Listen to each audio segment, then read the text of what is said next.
नमस्कार मित्रांनो, आज या व्हिडिओमध्ये आपण विद्यार्थी जीवन पढ़ाई और मौज या पुस्तकामधील पहिला चॅप्टर पाहणार आहोत. खूप भीती वाटते.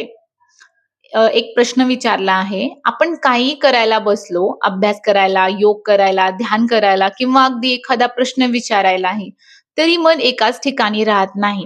शरीर इथे असतं, पण मन कुठे कुठे फिरत असतं. मग प्रश्न पडतो, की मनाला एका ठिकाणी कसं आणायचं?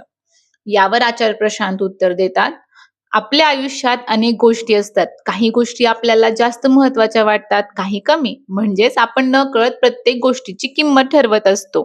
आता आयुष्यात सगळ्यात मोठी, सगळ्यात मौल्यवान गोष्ट कोणती आहे, हे कदाचित आपल्याला अजून कळलं नसेल. पण जे तुलनेने जास्त चांगलं आहे, जास्त योग्य आहे, ते तरी आपल्याला कळत असतं. मग प्रामाणिकपणा कशात आहे? तर जे जास्त चांगलं आहे, जास्त उंच आहे, जास्त योग्य आहे त्याच्याकडे वळण्यात. आज जे सर्वोत्तम वाटते त्याला पूर्ण ताकदीने धरून ठेवा. त्यासाठी मेहनत करा, त्यासाठी वेळ द्या. कारण आयुष्यात पुढचा रस्ता तसाच सापडतो. सगळं आधीच स्पष्ट झाल्यावर कोणी चालायला सुरुवात करत नाही. चालत राहिलं की रस्ता दिसत जातो.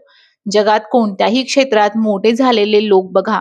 अध्यात्म असो, विज्ञान असो, खेळ असो किंवा व्यवसाय.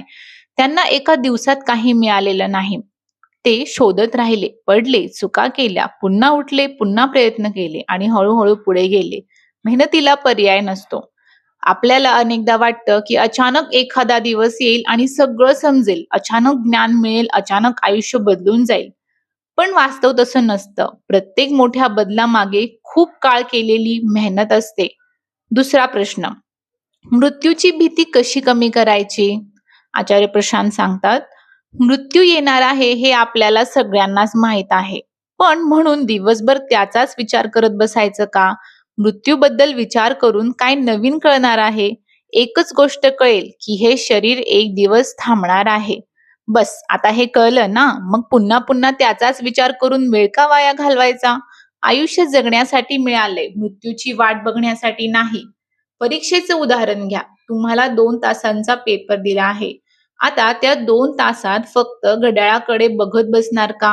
अजून किती मिनिटं उरली, अजून किती वेळ शिल्लक आहे, असं करत बसलात तर पेपर कधी लिहिणार? आयुष्याचंही तसंच आहे. वेळ मर्यादित आहे हे जाणून घ्या. पण त्या वेळेचा उपयोग करा. मृत्यू लक्षात असणं चांगलं आहे. कारण त्यामुळे आयुष्याची किंमत कळते. पण मृत्यूचाच विचार करत बसणं चुकीचं आहे. कारण त्यामुळे वर्तमान हातातून निसटून जातं. ज्याला मृत्यूची जाणीव असते तो आयुष्य वाया घालवत नाही आणि आयुष्य वाया घालवायचा सगळ्यात सोपा मार्ग म्हणजे मृत्यूबद्दलच विचार करत राहणं. म्हणून वारंवार स्वतःला आठवण करून द्या, सगळं नश्वर आहे. हे एकदा समजलं की मग उरलेला वेळ कसा जगायचा यावर लक्ष द्या. जे करायचं आहे ते आज करा, जीव तोडून करा, कारण वेळ कमी आहे. मृत्यूला जाणा आणि मग मनापासून जगा.